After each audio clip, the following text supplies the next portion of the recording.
gente vê muita... Ah, porque, sei lá, agora é a minha ideia, tá? Vai. Ah, porque teve o terremoto. Ah, porque teve o tsunami no Japão. Mas aí fala, pô, eu já ouvi falar, tipo, os caras... Meu Deus, como que acontece uma coisa dessa comigo, com a minha cidade? É Deus que falou assim, ó, vou mandar um tsunami no Japão mês que vem. É É assim tipo assim, por que que acontece coisas ruins com alguns e coisas boas com É, tipo outro? isso, mas eu imagino Deus lá falando, ah, vou mandar um terremotozinho no Japão ali só pra dar uma... É, não é dessa forma, eu tô errado ou não? O texto da Bíblia, às vezes, ele acaba até meio que na nossa ótica humana, ser um pouco controverso. Porque uma Tá. vez alguém perguntou para Jesus, falou assim, ó, esse cara tá passando por essa situação. Quem errou, foi ele ou foram os pais dele? E Jesus disse assim, não foi ele e nem os pais, mas isso aconteceu para que se manifestasse a glória de Deus. E Boa. nós temos um detalhe, Diego. A glória de Deus precisa se manifestar para que o ser humano saiba que Deus existe. E tudo começou lá no Gênesis. Nós temos um casal muito top, chamado Adão e Eva. Fizeram alguma coisa que não era para fazer, comeram alguma coisa que não era para ter comido, e depois que Deus conversa com eles, Deus diz para Adão o seguinte: maldita será a terra por sua causa. A partir desse momento, o ser humano se tornou falível, corruptível, mortal. E o texto da palavra de Deus, lá nos escritos do rei Salomão, diz que o sol está para o justo e para o ímpio. Então, o tempo difícil, ele está tanto para quem supostamente é bom, quanto para quem supostamente é mal. Agora, um detalhe é o seguinte, nós já conseguimos quebrar alguns mitos. Não é por ser bom ou por ser mal que alguém vai para o céu. Não se vai para o céu por aquilo que se faz, se vai para o céu por aquilo que se crê. Então, aconteceu por uma série de aspectos. Primeiro, a localização que o Japão está no globo terrestre é propício. Não sou especialista nisso, mas se a galera der um Google, eles vão entender. Você já reparou que é muito difícil ter terremoto, tsunami no hemisfério norte, no hemisfério sul, onde a gente está? E existe algo específico. Aliás, você consegue enxergar coisas específicas até na onde a gente está, aqui em São Paulo, no estado de São Paulo, nessa parte do Brasil, é específico de não acontecer tantas coisas que acontecem, por exemplo, no litoral de algumas partes do Brasil. Mas isso não quer dizer que Deus goste menos de um e goste de outros. Mas que nas coisas boas Deus se mostra bom e nas coisas ruins Deus continua sendo bom. Você falou até mesmo sobre terremoto. E terremoto é uma parada que mostra o sinal do fim dos tempos. Porque o Senhor Jesus, quando ele fala sobre Mateus capítulo 24, ele fala sobre os sinais dos tempos. Tá. E dentro dos sinais do fim dos tempos, lá no texto de Mateus, não dá pra gente ler, senão vai ficar muito cansativo. E a gente não quer que a galera fique cansada. Mas lá em Mateus 24, pelo menos o cara anota e depois o cara lê. Vai Sim. falar sobre fome, peste e terremotos. Nunca se teve tanta sequência de terremotos com um espaço curto de intervalo.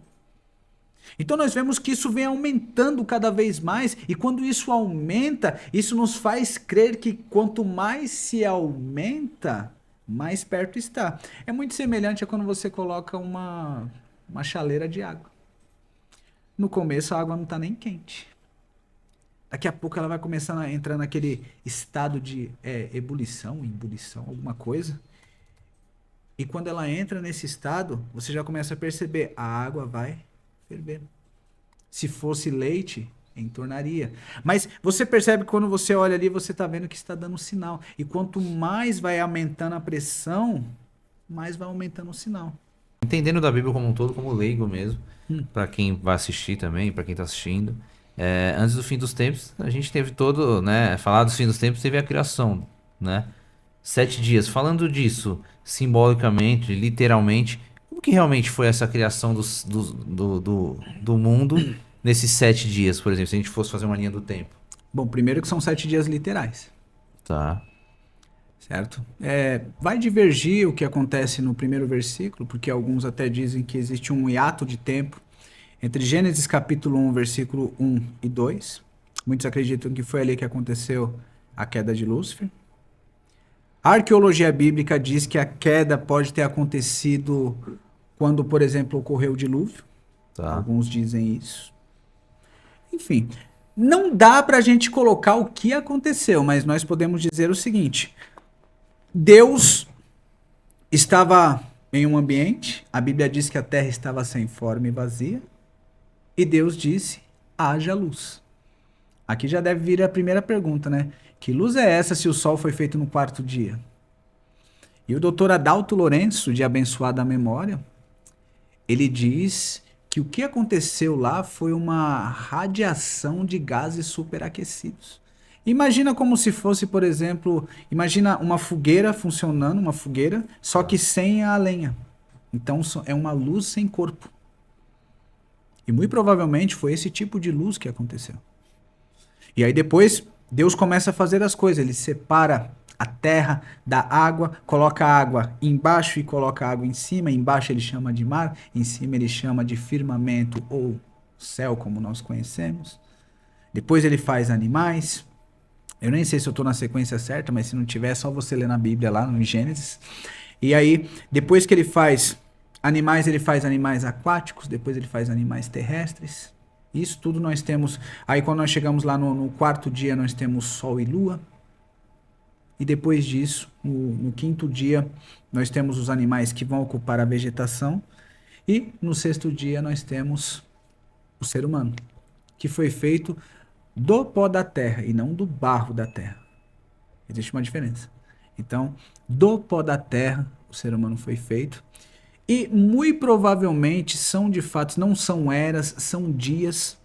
Porque no hebraico, o termo yom, que se designa para dia, é uma palavra que está como se fosse algo definido. Tá.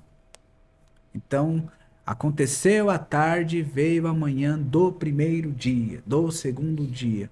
Então, isso nos leva a crer que, muito provavelmente, de fato, eram dias literais de 24 horas.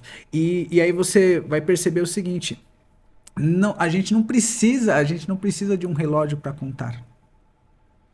Entende? A gente não precisa especificamente de um relógio para contar.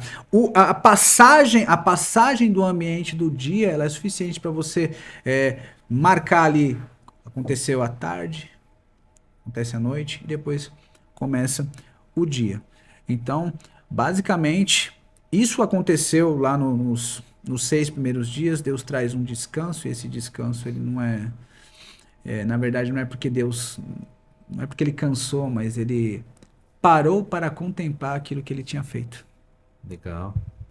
E a cereja do bolo que ele fez foi o homem. Legal. Então ele coloca o homem em um lugar, coloca o homem dentro de um jardim, que segundo a Bíblia diz que está entre os rios Tigre e Eufrates. E nos dias de hoje, essa região geográfica é onde está o Iraque. Pode ser que o Jardim do Éden tenha sido colocado na região onde hoje nós conhecemos como Iraque.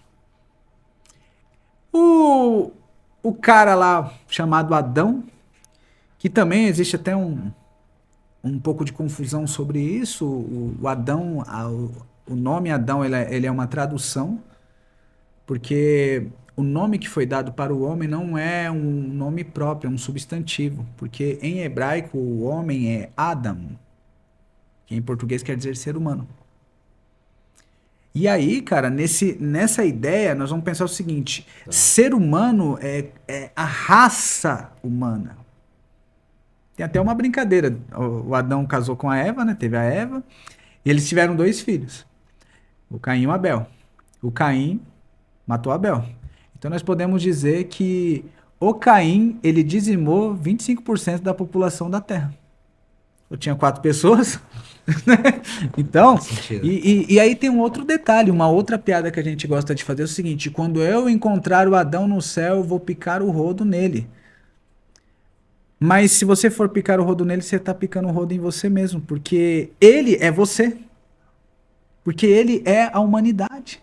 Quem falhou não foi uma pessoa, quem falhou foi a humanidade.